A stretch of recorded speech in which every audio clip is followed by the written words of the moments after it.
ఆకాశంలో 8 రోజులు గడిపి భూమి మీదకు తిరిగి రావాల్సిన ఈమె 8 నెలలకు పైగా స్పేస్లో చిక్కుకోవాల్సి వచ్చింది. ఇంతకీ ఆమె స్పేస్లోకి ఎప్పుడు వెళ్ళింది? నాసా ఆమెను ఎప్పుడు భూమి మీదకు తీసుకువస్తుంది అండ్ ఎలా తీసుకువస్తుంది? ఒకవేళ వచ్చినా ఆమె ఆరోగ్యం ఎలా ఉండబోతోంది? ఇలాంటి ఎన్నో ప్రశ్నలకు ఈ వీడియోలో సమాధానం చెప్తాను. సునీత విలియమ్స్. ప్రస్తుతం ఈమె భూమి మీదకు రావాలని ప్రపంచం మొత్తం 1000 కళ్ళతో ఎదురు చూస్తోంది. 2024 జూన్ 5 ఫ్లోరిడాలోని కేప్ కెనావెరల్ నుంచి United Launch Alliance Atlas V rocket ద్వారా స్టార్ లైనర్ అంతరిక్షంలోకి వెళ్ళింది. నాసాకు చెందిన 2 astronauts Sunita Williams and Butch Wilmore ఇద్దరూ కలిసి ఈ రాకెట్లో స్పేస్లోకి వెళ్లారు.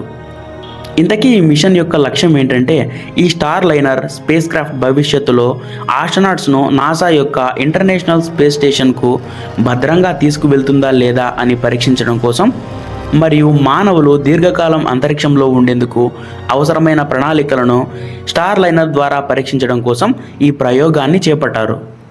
అంతేకాకుండా నాసా ఏమనుకుందంటే, ప్రస్తుతం స్పేస్ ఎక్స్ డ్రాగన్ మాత్రమే నాసా కోసం ఇంటర్నేషనల్ స్పేస్ స్టేషన్కి మానవుల్ని పంపించగలదు. ఒకవేళ ఈ స్టార్ లైనర్ ప్రయోగం కనుక విజయవంతమైతే నాసాకు మరో ప్రత్యామ్నాయ ప్రయాణ వ్యవస్థ అందుబాటులోకి వస్తుందని అనుకుంది. ఇదే ఉద్దేశంతో వాళ్ళిద్దరిని ఆకాశంలోకి పంపింది. మామూలుగా అయితే వారు వెళ్ళిన 8 రోజుల తర్వాత తిరిగి భూమి మీదకు రావాలి. జూన్ 5వ తేదీన ఆకాశంలోకి వెళ్ళిన స్టార్ లైనర్ 6వ తేదీన ఇంటర్నేషనల్ స్పేస్ స్టేషన్కి విజయవంతంగా డాకింగ్ అయింది. దాని తరువాత వారిద్దరిని భూమి మీదకు తిరిగి పంపే ప్రక్రియ కొన్ని కారణాల వల్ల ఆలస్యమైంది. అవి ఏంటంటే, helium leak. Star liner propulsion సిస్టంలో హీలియం లీక్ సమస్య వచ్చింది. ఈ హీలియం ట్యాంకులలో లీక్ కారణంగా ఇంధన వినియోగంలో సమస్య ఏర్పడింది. ఇక రెండవది thruster issue. Starliner ride సమయంలో 5 థ్రస్టర్లు సరిగ్గా పనిచేయలేదు. ఈ థ్రస్టర్లు వ్యర్థ ఇంధనాన్ని వాడడం వల్ల ఈ సమస్య ఏర్పడింది. నాసా ఇంజనీర్లు వాటిని రీసెట్ చేసి కొన్ని సమస్యలను కూడా పరిష్కరించారు. మూడవది డాకింగ్ ఇష్యూ. ఇంటర్నేషనల్ స్పేస్ స్టేషన్కు డాకింగ్ చేసే సమయంలో చిన్న సాంకేతిక సమస్య ఏర్పడింది. అయితే నాసా బోయింగ్ ఇంజనీర్లు వాటిని సరిచేశారు. కానీ ఇంకా కొన్ని సమస్యలు పరిష్కరించే పనిలో ఉన్నారు. అందుకని వీరిని భూమి మీదకి తీసుకురావడానికి మరింత లేట్ అవుతుంది.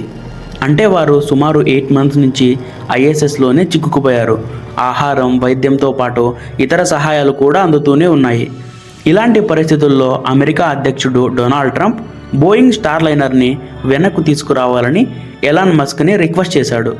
అయితే ట్రంప్ ఎలాన్ మస్క్ని రిక్వెస్ట్ చేసిన తర్వాత నాసా స్పందించింది. స్పేస్ ఎక్స్తో కలిసి వీలైనంత త్వరగా వాళ్ళని భూమి మీదకు తీసుకురావడానికి ప్రయత్నిస్తున్నట్లు ఒక క్లియర్ స్టేట్మెంట్ ఇచ్చింది. ఇందుకోసం ప్రత్యేకంగా క్రూ 10 అనే ఒక మిషన్ని లాంచ్ చేస్తున్నట్లు నాసా ప్రకటించింది. స్పేస్లో చిక్కుకున్న ఇద్దరిని రెస్క్యూ చేయడానికి ఈ క్రూ 10 మిషన్ ద్వారా 4 ఆస్ట్రోనాట్స్ని 2025 మార్చి 12వ తేదీన ఆకాశంలోకి పంపిస్తారు. ఈ మిషన్ అమెరికా ఫ్లోరిడాలోని కెనడీ స్పేస్ సెంటర్ నుంచి ప్రయోగిస్తారు. ప్రయోగించిన 24 గంటల్లో ఈ క్రూ మిషన్ ఇంటర్నేషనల్ స్పేస్ స్టేషన్కు చేరుకుంటుంది. 4 ఆస్ట్రోనాట్స్తో ఇంటర్నేషనల్ స్పేస్ స్టేషన్కి చేరుకున్న ఈ మిషన్ హార్మోనీ మాడ్యూల్ సహాయంతో ఇంటర్నేషనల్ స్పేస్ స్టేషన్కు డాకింగ్ చేస్తారు. ఈ క్రూ 10 మిషన్ ISSతో కలిశాక ఆల్రెడీ అక్కడే క్రూ 9 మిషన్లో ఉన్న సునీత మరియు బచ్ విల్మోర్ దగ్గరకు ఈ క్రూ 10 మిషన్లో ఉన్న 4 ఆస్ట్రోనాట్స్ వెళ్తారు. అంటే భూమి మీద నుండి క్రూ 10 మిషన్లో వెళ్ళిన 4 ఆస్ట్రోనాట్స్ అక్కడే ఉన్న క్రూ 9 మిషన్లోకి వెళ్ళి క్రూ 9 మిషన్లో ఉన్న సునీత మరియు విల్మోర్ని క్రూ 10 మిషన్లోకి పంపిస్తారు. ఇదే క్రూ 10 మిషన్ ద్వారా వీరిద్దరిని భూమి మీదకు తీసుకువస్తారు.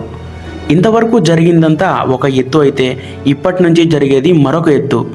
నాసా శాస్త్రవేత్తలు ఇప్పటి నుండి జరిగే ఈ ప్రాసెస్లో ఏ చిన్న పొరపాటు జరిగినా వీరిద్దరి ప్రాణానికే ప్రమాదం వచ్చే అవకాశాలు ఉన్నాయి.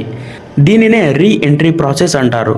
ఈ ప్రాసెస్ స్టార్ట్ అయ్యాక వారిద్దరూ ఉన్న క్రూ 10 మిషన్ ISS నుండి విడిపోయి భూమి మీదకు రావడం మొదలు పెడుతుంది.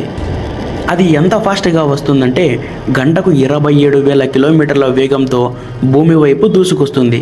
ఈ క్రూ మిషన్ స్పీడ్ని తగ్గించి భూమి వాతావరణంలోకి సురక్షితంగా ప్రవేశించడానికి కూడా సహాయపడుతుంది. అలా ఈ మిషన్ భూమికి చేరే చివరి దశలో పారాచూట్లు తెరుచుకుంటాయి. అవి స్పేస్ క్రాఫ్ట్ స్పీడ్ని తగ్గించి సముద్రంలో మృదువుగా దిగేందుకు సహాయపడతాయి. దీనినే స్ప్లాష్ డౌన్ అని అంటారు. అంటే స్పేస్ క్రాఫ్ట్ సముద్రంలో దిగడం అని అర్థం. ఈ స్ప్లాష్ డౌన్ ప్రాంతం సాధారణంగా అమెరికా తీర ప్రాంతాల్లోని అట్లాంటిక్ మహాసముద్రం లేదా మెక్సికో గల్ఫ్లో ఉంటుంది. NASA and space X recovery టీంలు హెలికాప్టర్లు, నౌకలతో అక్కడ సిద్ధంగా ఉంటాయి. వారు క్రూ 10 మిషన్ స్పేస్ క్రాఫ్ట్ని నీటి మీద నుండి లిఫ్ట్ చేసి ఆస్ట్రోనాట్స్ను సురక్షితంగా బయటకు తీసుకొస్తారు. దాని తర్వాత నాసా రికవరీ టీంలు అతిపెద్ద నౌకల ద్వారా ఆస్ట్రోనాట్స్ను తీసుకొని కెనడీ స్పేస్ సెంటర్ లేదా టెక్సాస్లోని జాన్సన్ స్పేస్ సెంటర్కి పంపిస్తారు. అక్కడ వారికి మెడికల్ చెకప్, రిస్టోరేషన్ ప్రాసెస్ జరుగుతుంది. ఎక్కువ కాలం మైక్రోగ్రావిటీలో ఉన్న కారణంగా వారి శరీరాలు భూమి ఆకర్షణ శక్తికి అలవాటు పడేంత వరకు కొంత సమయం పడుతుంది.